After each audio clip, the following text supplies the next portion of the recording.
ഈശോമിശിഹായ്ക്ക് സ്തുതിയായിരിക്കട്ടെ. എപ്പോഴും സ്തുതിയായിരിക്കട്ടെ. പ്രിയപ്പെട്ട കുട്ടികളെ, ഇന്ന് നമ്മൾ പഠിക്കുന്ന കൽപ്പന മൂന്നാമത്തെ ദൈവത്തിൻ്റെ കൽപ്പന കർത്താവിൻ്റെ ദിവസം പരിശുദ്ധമായി ആചരിക്കണം എന്നുള്ളതാണ്. എല്ലാവർക്കും അറിയാവുന്ന കാര്യമാണ് ഞായറാഴ്ചയുടെ പ്രാധാന്യം. ഈ ഞായറാഴ്ച നമ്മൾ എന്തുകൊണ്ട് കർത്താവിൻ്റെ ദിവസമായിട്ട് ആചരിക്കുന്നു, അത് എപ്രകാരമാണ് വിശുദ്ധമായിട്ട് പാലിക്കേണ്ടത് എന്നൊക്കെ നമുക്ക് വിശദമായി കാണാം. ഈ ഞായറാഴ്ച വിശുദ്ധമായിട്ട് ചെയ്യാൻ നമുക്കൊരു ഉൾപ്രേരണ ആവശ്യമാണ്. ആഴ്ചയിൽ 6 ദിവസവും കഠിനാധ്വാനം ചെയ്ത് വേണ്ട പണമെല്ലാം സമ്പാദിക്കുകയും 7-ാം ദിവസം ദൈവത്തിന് നന്ദി പറയുവാൻ പൂർണ്ണമായിട്ട് മാറ്റിവെക്കുകയും ചെയ്താൽ അത് നല്ല അനുസരണയുള്ള കൽപ്പനകൾ പാലിച്ച് ജീവിക്കുന്ന ഒരു വ്യക്തിയാണ് എന്ന് നമുക്ക് പറയാൻ പറ്റും. നമുക്ക് ചരിത്രം പരിശോധിച്ചാൽ പഴയ നിയമത്തിൽ സാബത്ത് ഇസ്രായേൽ ജനം ആചരിച്ചിരുന്നത് വെള്ളിയാഴ്ച സൂര്യാസ്തമയം മുതൽ ശനിയാഴ്ച സൂര്യാസ്തമയം വരെ ആയിരുന്നു. വിശ്രമിക്കുക, വിരാമമിടുക എന്നർത്ഥമുള്ള സാബാത്ത് എന്ന വാക്ക് ആണ് അതിൽ നിന്ന്, ആ ഹീബ്രു മൂലത്തിൽ നിന്നാണ് സാബത്ത് എന്നുള്ള പദം ഉണ്ടായത്. സൃഷ്ടികർമ്മം 6 ദിവസം കൊണ്ട് പൂർത്തിയാക്കുകയും 7-ാം ദിവസം ദൈവം വിശ്രമിക്കുകയും ചെയ്തു എന്നത് നമുക്കെല്ലാം അറിയാം. അതായിരുന്നു പഴയ നിയമത്തിൽ സാബത്താചരണത്തിൻ്റെ പിന്നിലുള്ള ചിന്ത. ആ സാബത്ത് ദിവസം മനുഷ്യരോ മൃഗങ്ങളോ കഠിനമായ ഒന്നും ചെയ്യുവാൻ ഇസ്രായേൽ ജനം അനുവദിച്ചിരുന്നില്ല. എന്നാൽ പുതിയ നിയമത്തിൽ ഈശോ സാബത്ത് നന്മ ചെയ്യുവാനുള്ള ദിനമാണ് എന്ന് വളരെ വ്യക്തമായിട്ട് നമുക്ക് പറഞ്ഞു തന്നു. ഞായറാഴ്ച വിശുദ്ധ കുർബാനയിൽ പങ്കുകൊണ്ട് ആഘോഷത്തോടെ ആ ദിനത്തെ മാറ്റണം.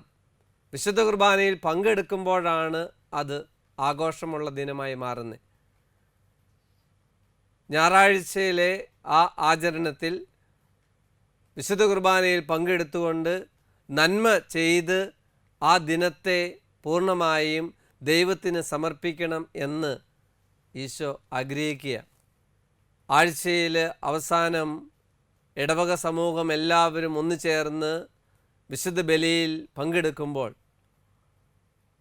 നമുക്ക് കിട്ടിയ അനുഗ്രഹങ്ങൾക്ക്, നന്മകൾക്ക് നന്ദി പറയുവാൻ ആ ബലി വേദിയാകുകയാണ്. നമുക്കെല്ലാം അറിയാവുന്ന ഒരു പാട്ടുണ്ട്, ദൈവസ്നേഹം വർണ്ണിച്ചിടാൻ വാക്കുകൾ പോരാ, നന്ദി ചൊല്ലി തീർക്കുവാനീ ജീവിതം പോരാ. ഈ ദൈവസ്നേഹം വർണ്ണിക്കുവാൻ, ദൈവത്തിൻ്റെ മഹത്വം വിളിച്ച് അറിയിക്കുവാൻ എല്ലാവരും കൂടി ഒന്നിച്ച് ഒരു ഇടവകയാകുന്ന കൂട്ടായ്മയിലേക്ക് നമ്മൾ എത്തുകയാണ്. അവിടെ വിശുദ്ധ ബലിയിൽ സജീവമായിട്ട് പങ്കെടുക്കുമ്പോൾ ഈ ഞായറാഴ്ച ആചരണം വളരെ അർത്ഥവത്ത് ഉള്ളതായി മാറുകയാണ്. മറ്റൊരു പ്രധാനപ്പെട്ട ഒരാശയം, നന്മ ചെയ്യുവാനുള്ള ദിനമാണ് സാബത്ത് ദിനം. അത് പഴയ നിയമത്തിൽ നിന്ന് തികച്ചും വ്യത്യസ്തമായിട്ടുള്ള, എന്നാൽ കുറച്ചും കൂടി കാര്യങ്ങളെ വ്യക്തമാക്കുന്ന ഒരു കാര്യമാണ്. നമ്മുടെ ഞായറാഴ്ചകളിൽ നന്മ ചെയ്യുവാൻ സിറോ മലബാർ സഭയിലെ അംഗങ്ങൾ ഞായറാഴ്ചയെ ആരാധനാ ദിനമായി, വിശ്രമ ദിനമായി, കാരുണ്യ ദിനമായിട്ട് മാറ്റണം. എങ്ങനെയാണ് ആരാധനാ ദിനമായിട്ട് നമുക്ക് മാറ്റാൻ പറ്റുന്നത്? ഞായറാഴ്ച വിശുദ്ധ ബലിയിൽ പങ്കെടുക്കുന്നുണ്ട് എന്ന് എല്ലാവരും ഉറപ്പുവരുത്തണം. ആ വിശുദ്ധ ബലിയാവണം നമ്മുടെ ക്രൈസ്തവ ജീവിതത്തിൻ്റെ കേന്ദ്രം. ആ ആരാധന, ഒന്നു ചേർന്നുള്ള ആരാധന ദൈവത്തിനുള്ള മഹത്വം അറിയിക്കലാണ്. അതുപോലെ തന്നെ വിശ്വാസ പരിശീലനത്തിനുള്ള ദിനമാണ് ഞായറാഴ്ച. ചില കുട്ടികളുണ്ട് 1-ാം ക്ലാസ് മുതൽ 12-ാം ക്ലാസ് വരെ ഒരു ദിവസം പോലും അവധിയെടുക്കാതെ എല്ലാ ദിവസവും വിശ്വാസ പരിശീലനത്തിൽ പങ്കെടുത്ത കുട്ടികൾ. എല്ലാ രൂപതയിലും കുറച്ച് കുട്ടികളെ അങ്ങനെ കാണുവാൻ ഭാഗ്യവും ലഭിച്ചു. അപ്പോൾ ഞാൻ അവരോട് ചോദിച്ചു, നിങ്ങൾക്ക് വീട്ടിൽ അസൗകര്യങ്ങളും മറ്റ് യാത്രകളൊക്കെ വന്നപ്പോൾ നിങ്ങൾ പോയില്ലേ? എന്ത് പറഞ്ഞാണ് നിങ്ങൾ ഒഴിവായേ? അപ്പോൾ അവർ പറഞ്ഞ ഒരു കാര്യം, ഞങ്ങൾ മാതാപിതാക്കളോട് പറഞ്ഞു, എനിക്ക് വേദപാഠത്തിന് പോകണം, ഉച്ച കഴിഞ്ഞ് നമുക്ക് ആ പ്രോഗ്രാമിന് പോകാം, അല്ലെ ആ മീറ്റിങ്ങിന് പോകാം. പ്രിയപ്പെട്ട കുട്ടികളെ, ഞായറാഴ്ച വിശ്വാസ പരിശീലനം ഒരു കാരണവശാലും നമ്മൾ ഒഴിവാക്കരുത്. കാരണം ആഴ്ചയിൽ 2 മണിക്കൂറിൽ താഴെ സമയത്ത് ഈശോയെക്കുറിച്ച് അറിയുവാനും പഠിക്കുവാനും സഭ ഒരുക്കിത്തരുന്ന സംവിധാനമാണ് വിശ്വാസ പരിശീലനം. അതിൽ തീഷ്ണതയോടെ ഉണർവോടെ പങ്കെടുക്കുമ്പോൾ അത് വലിയൊരു ദൈവാനുഗ്രഹത്തിൻ്റെ വഴിയായിട്ട് മാറും. രണ്ടാമത്തേത് വിശ്രമദിനം. ആ വിശ്രമദിനം വലിയ പ്രവർത്തനങ്ങളെല്ലാം ചെയ്ത് കഠിനാധ്വാനം ചെയ്ത് നമുക്ക് ഒരു വിശ്രമമില്ലാത്ത ഒരു അവസ്ഥ എപ്പോഴും അപകടകരമാണ്. മനുഷ്യനായാലും യന്ത്രമായാലും വിശ്രമം ആവശ്യമാണ്. ആ വിശ്രമം നല്ല കാര്യത്തിന് വേണ്ടി മാറ്റുമ്പോൾ അത് ഒത്തിരി പേർക്ക് സഹായകമാണ്. അതുപോലെ തന്നെ മറ്റൊരു കാര്യമാണ് നമ്മുടെ വീട്ടിൽ ജോലിക്ക് വരുന്ന ആളുകൾ. അവർ ഞായറാഴ്ചയിൽ ദിവസവേതനത്തിന് വേണ്ടി വരുമ്പോൾ വിശുദ്ധ കുർബാനയിൽ പങ്കെടുക്കുവാൻ അവർ തടസ്സം ഉണ്ടാകുന്നില്ല എന്ന് ഉറപ്പുവരുത്തേണ്ടത് നമ്മുടെ ഉത്തരവാദിത്തമാണ്.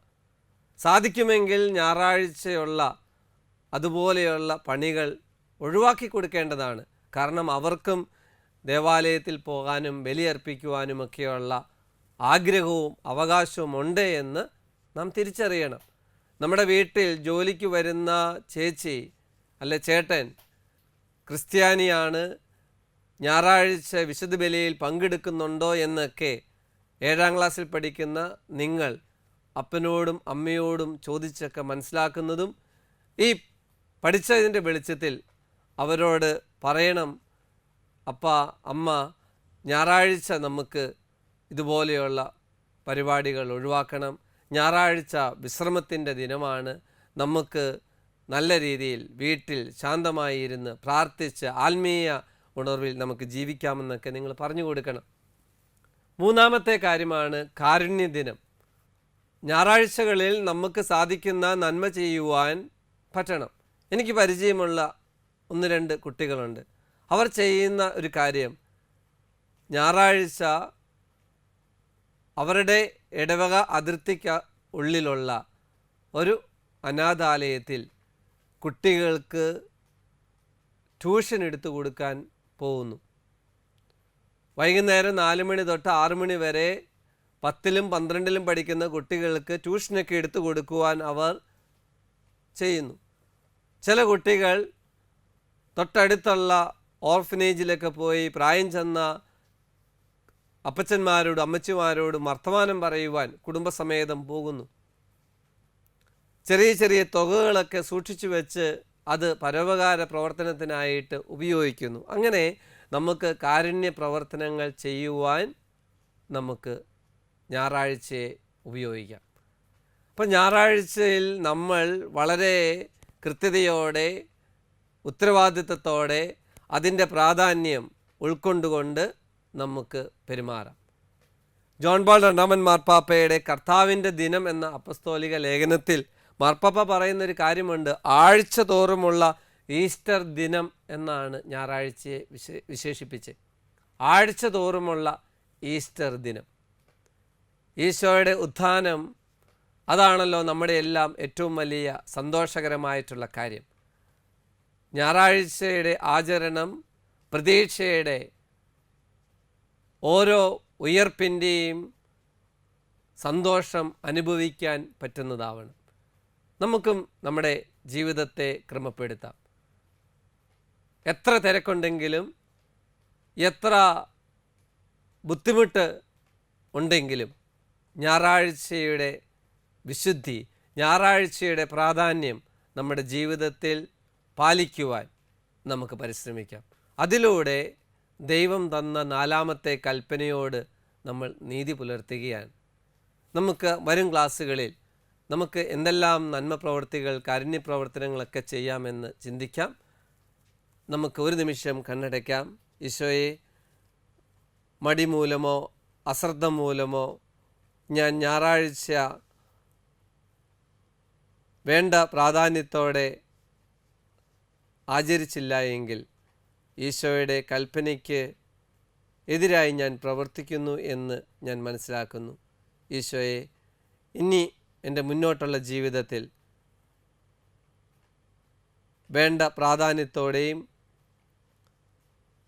ഏറ്റവും പ്രധാനപ്പെട്ട ഒന്നായും ഞാൻ ഞായറാഴ്ച ദിനാചരണവും അതിൽ നന്മ ചെയ്യുവാൻ കിട്ടുന്ന അവസരങ്ങളെല്ലാം ഞാൻ പ്രയോജനപ്പെടുത്തിക്കോളാം എന്നും ഉറപ്പ് നൽകുന്നു. ഈശോയെ, എന്നെ അതിന് പ്രാപ്തനാക്കണേ. ഈശോ മിശിഹായിക്ക് സ്തുതിയായിരിക്കട്ടെ.